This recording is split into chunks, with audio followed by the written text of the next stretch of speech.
today's fast-changing digital world, most businesses are turning to artificial intelligence to update their mainframe systems.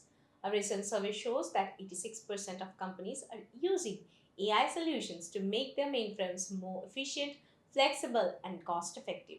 This highlights how AI is helping to modernize older systems, allowing businesses to get more value from their mainframes while meeting modern computing demands.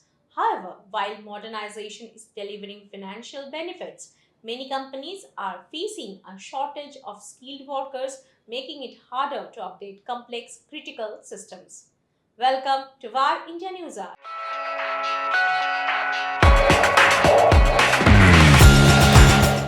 As businesses navigate economic pressures, competitive dynamics, technological shifts, and regulatory changes, the demand to modernize and drive new value from their IT estate, including mainframes, is intensifying.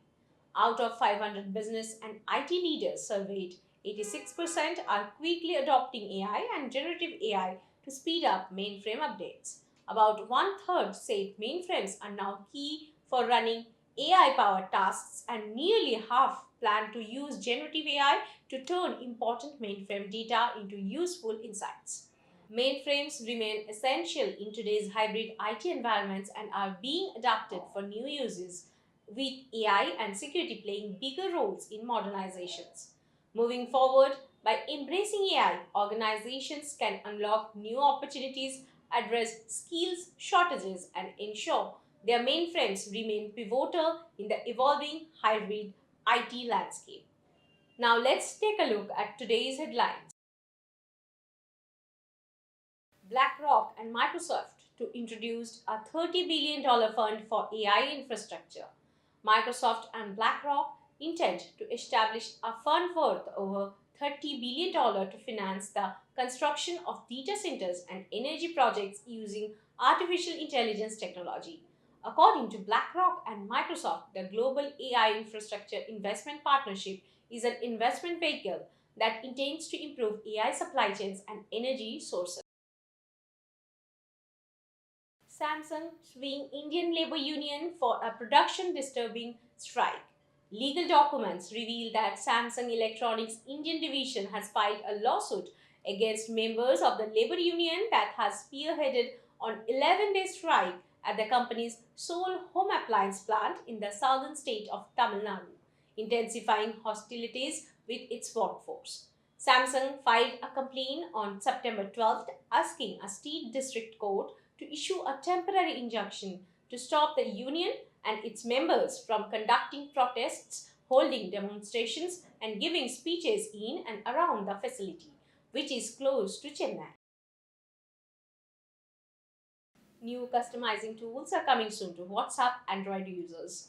According to a report, WhatsApp for Android is allegedly working on a new feature that would let users select basic themes and chat bubble patterns from a variety of styles. This feature is intended to improve personalization options. It was observed in beta version 2.24.20.12. A later release may also make it possible to include contacts in status updates. Malware attacks 260,000 Soho routers and IP cameras via a Chinese botnet.